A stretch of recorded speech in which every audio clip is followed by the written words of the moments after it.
are now listening to the War Report Podcast Network.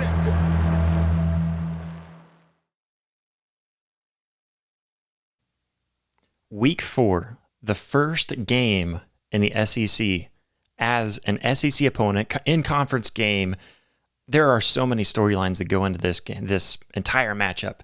You've got Josh Heupel coming back to town, coming back to the Palace on the Prairie. On the opposite sideline, you have a top 15 matchup. ESPN College Game Day is going to be there, even though I don't really approve of their guest picker. There's just so much to talk about when we talk about the Oklahoma Sooners hosting the Tennessee Volunteers in a big-time matchup. It is a big-time game for both teams, and I don't want you guys to just hear it from me. I want you to hear it from a Tennessee guy himself. I have Eric Cain on the podcast with me today. He covers Tennessee with Volquest of the On3 network. He also is the host of Locked On Vols. He's all over the place covering all things Tennessee. He's extremely knowledgeable and gives a lot of insight going into this game, kind of for both sides, because I can tell you more about the Oklahoma Sooners side of things and what we can expect, but Eric does a pretty good job of telling us kind of a little bit more of what the Volunteers also expect and what Oklahoma should expect from the Volunteers. So this was an extremely fun interview to be able to sit down, talk with Eric. We're going to talk about this and preview this Oklahoma-Tennessee Week 4 matchup, top 15 matchup, big-time game here on the Sooner Spotlight.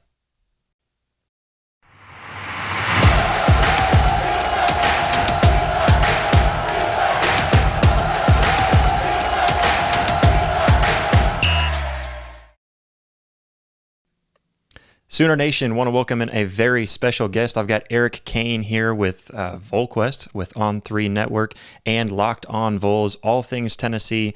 Eric, thank you so much for making the time to come on. Thanks so much for having me.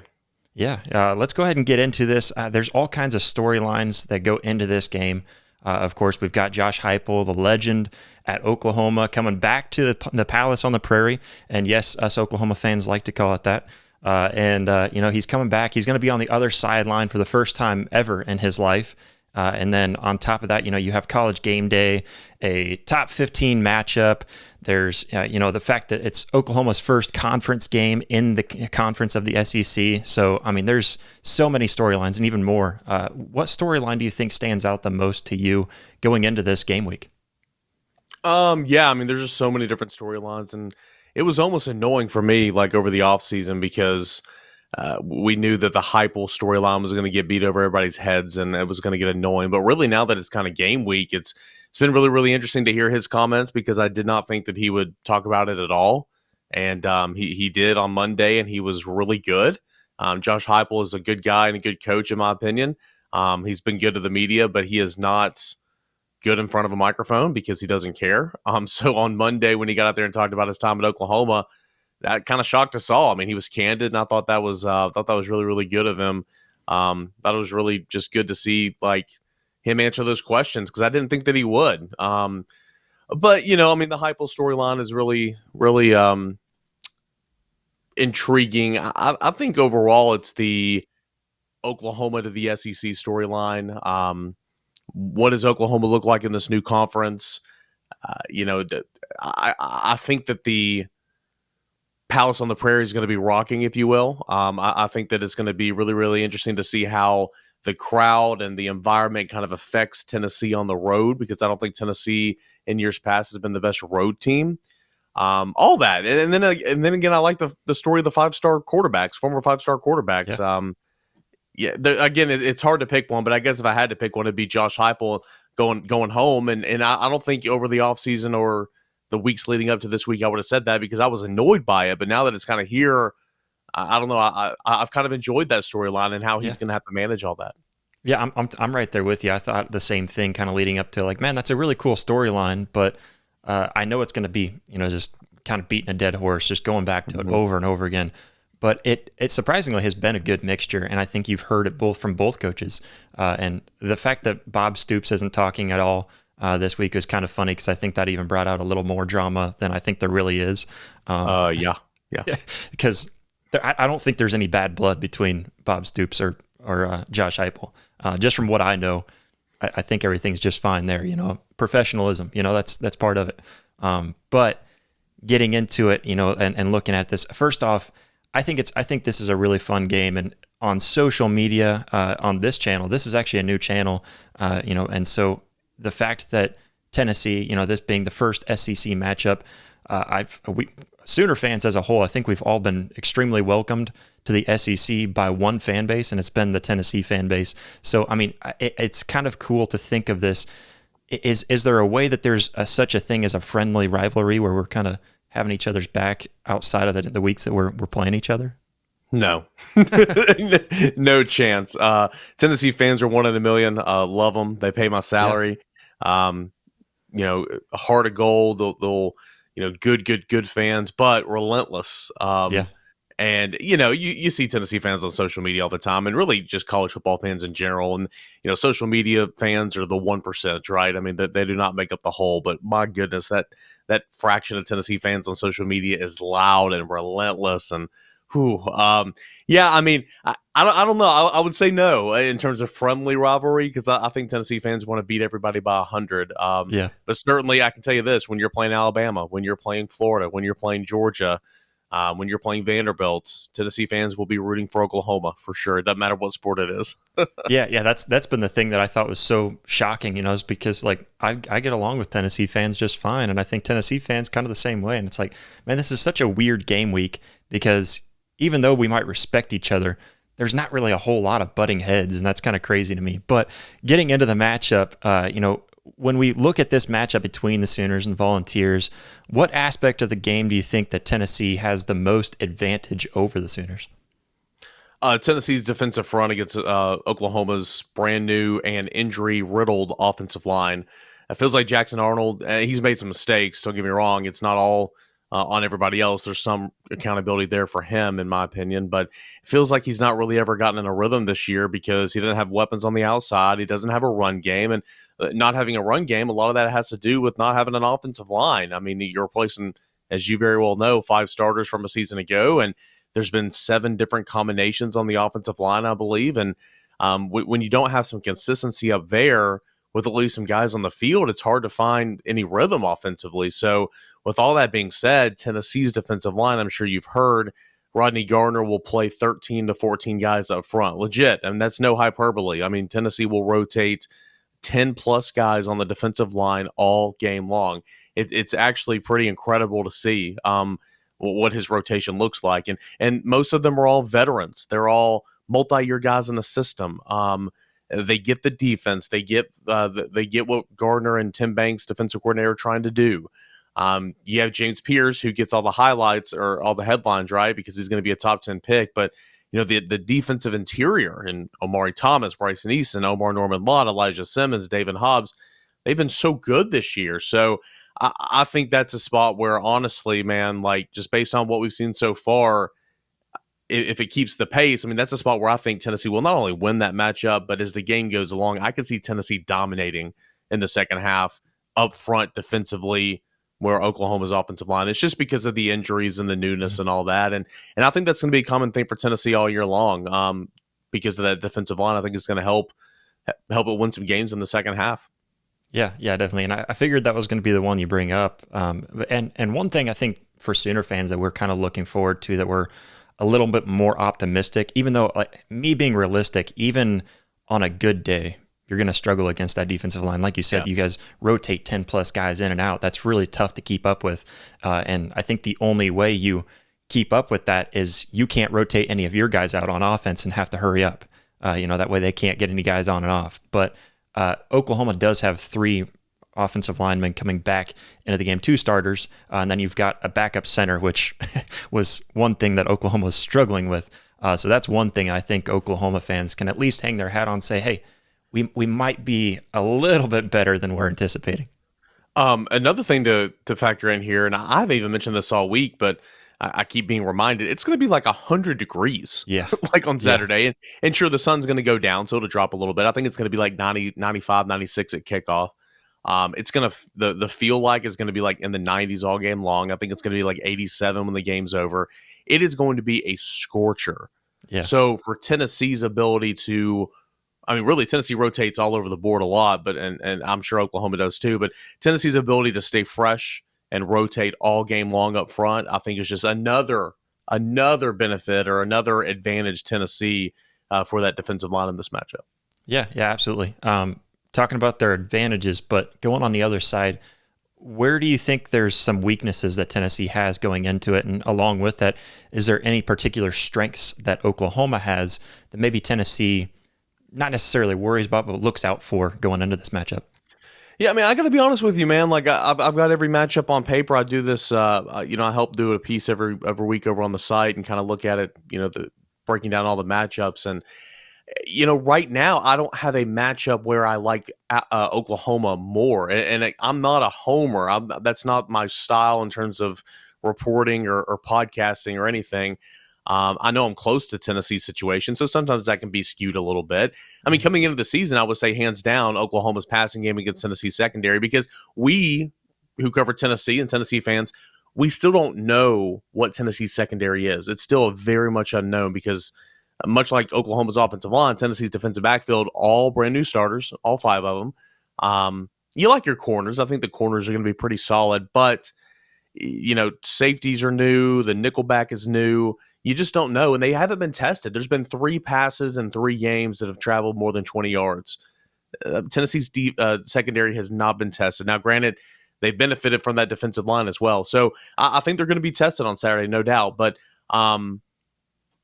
they've looked good overall so far. And then some of the struggles with Arnold in the passing game, I would still kind of have advantage Tennessee right now. But I think the one that's closest, in my opinion, would be obviously Oklahoma's defense, rush defense. But then again, Tennessee runs the ball so well. Tennessee's MO is running the football, and everybody from the outside looking in doesn't know that. I don't know how.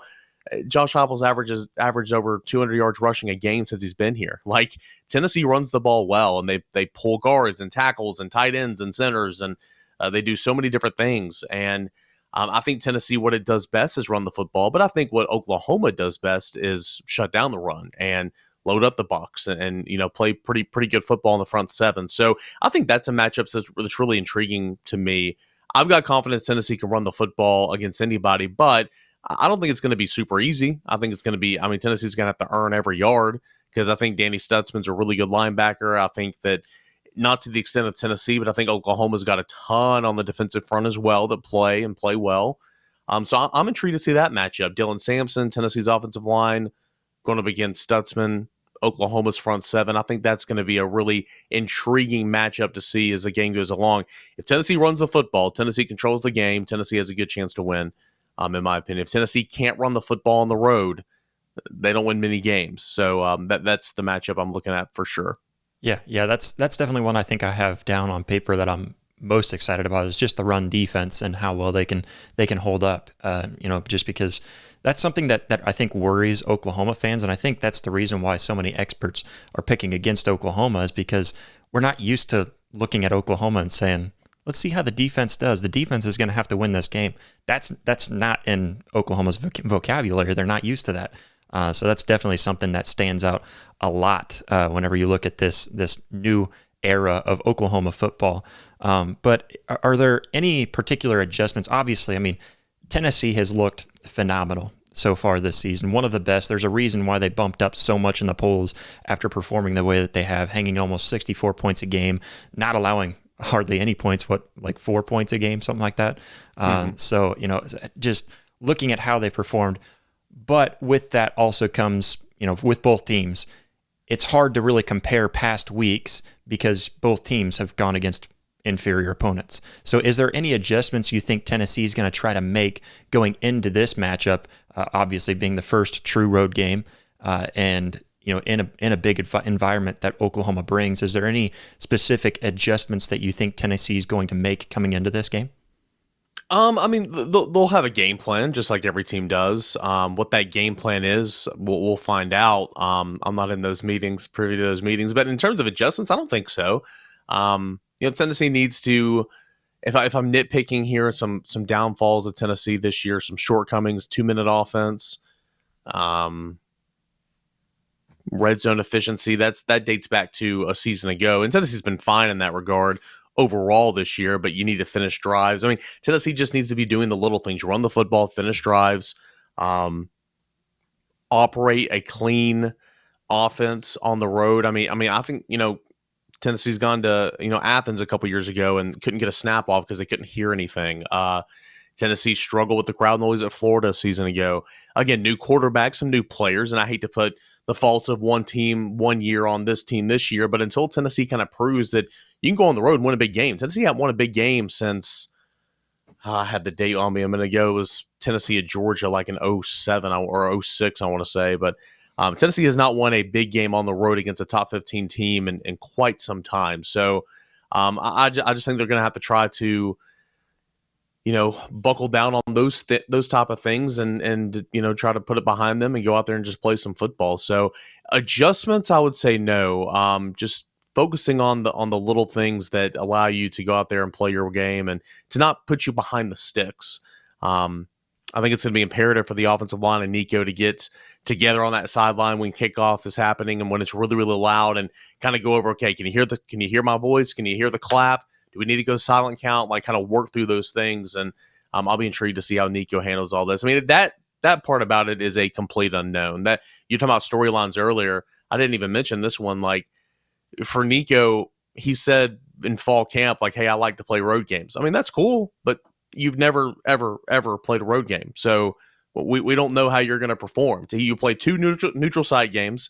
You play 2 cupcakes at home. There's nothing that about him that I think believes that there's nothing about him. I think that let me try all this again.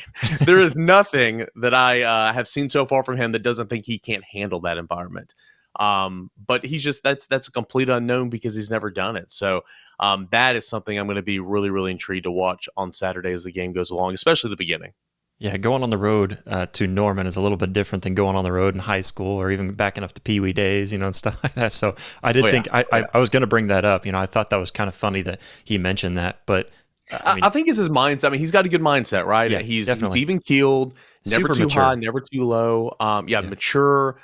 He's not a natural born leader. He's not like a rah-rah guy, but he's grown in that respect because if you're a quarterback of a football team, you're the leader, right? Yeah. By default. I just think that's his mindset. Like going on the road, that doesn't. He likes challenges. I think that's more or less where that comment was coming from. But yeah, like it wasn't like bulletin board material or anything. But like he said it, I'm just like, dude, you never played on the road. Like, what are you talking about? So I thought that was kind of funny. And that was 2 months ago, by the way. It wasn't this week. Yeah.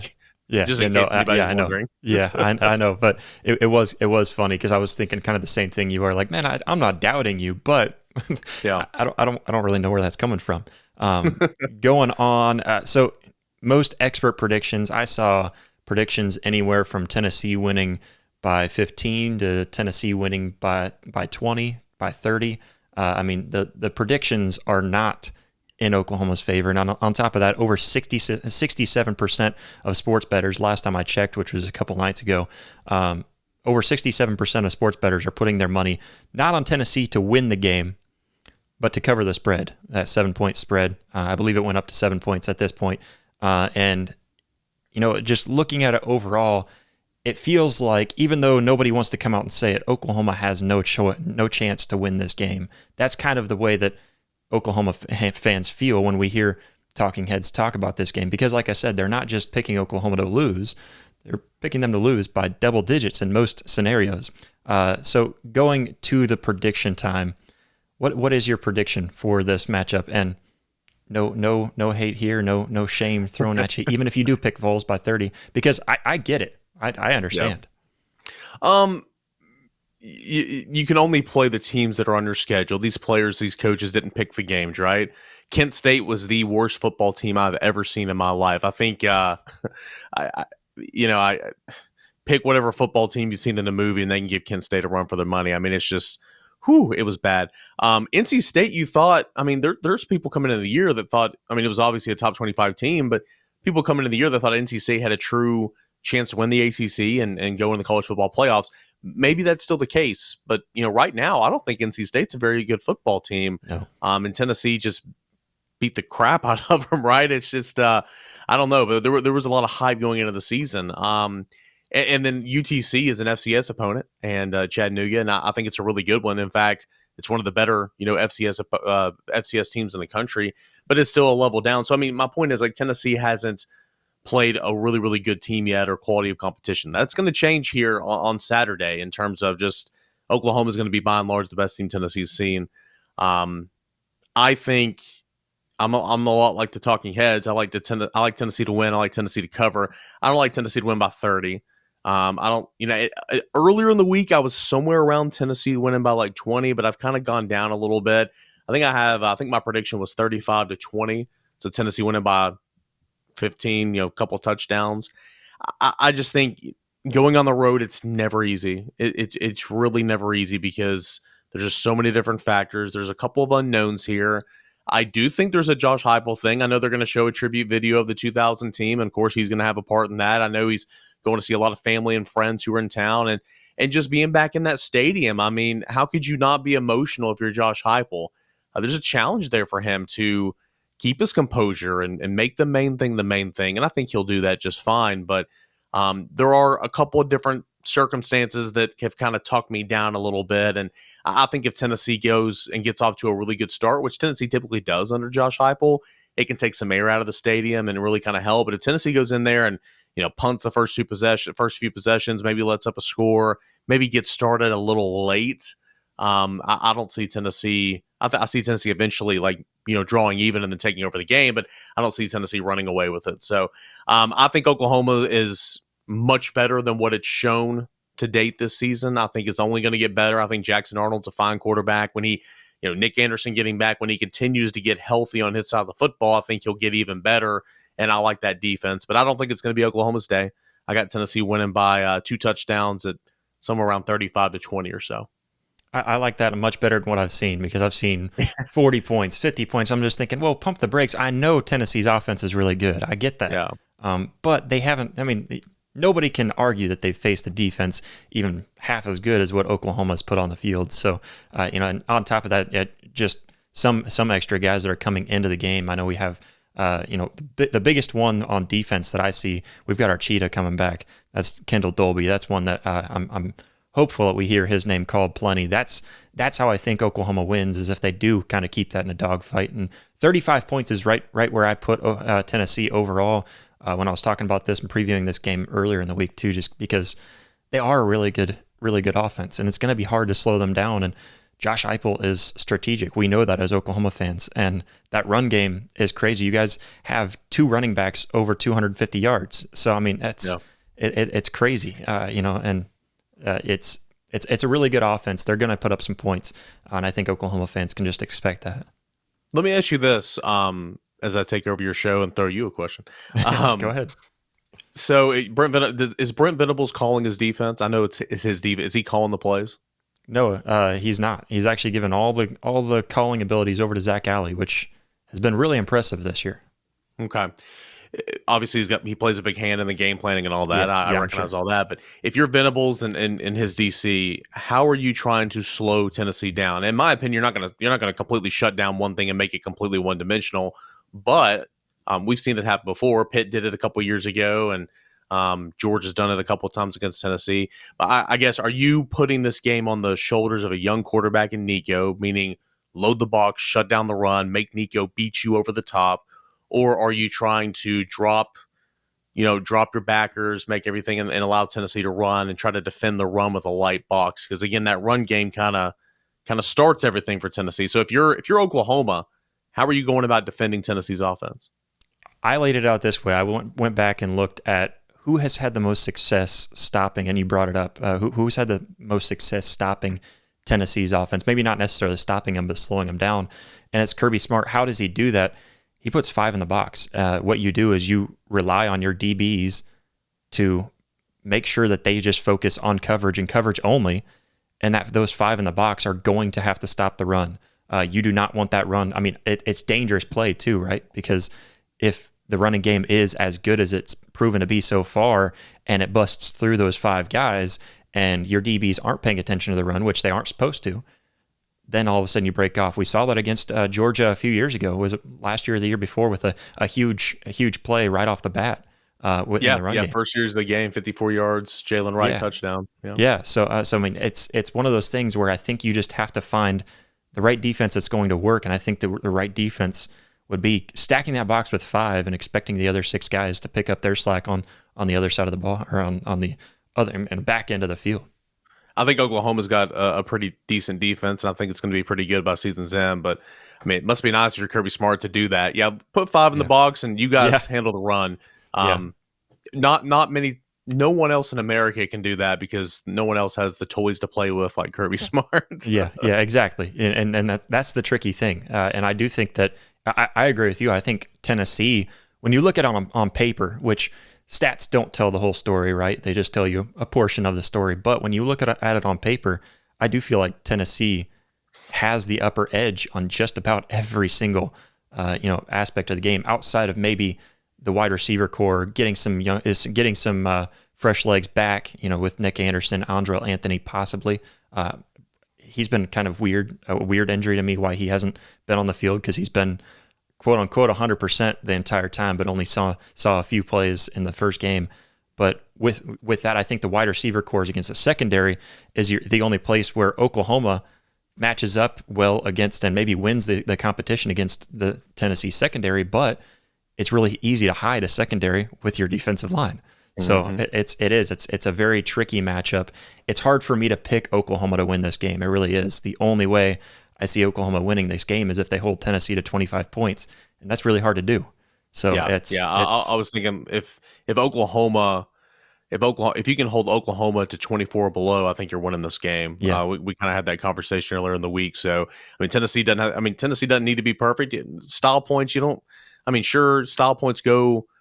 Style points are always important, but if you win a game on the road against a top 15 team by 1 point, who cares? That is a win, and it's going to be reflective in those college football playoff conversations. So if you hold Tennessee to 24, or if you hold Oklahoma to 24 points, in my opinion, even if you don't have your best offensive day, I think that's going to be enough in this football game. But as I say every week, man, you don't play this game on paper. So we can talk about this all week long, and then we'll go in there and see what happens in that stadium, and it could be completely different.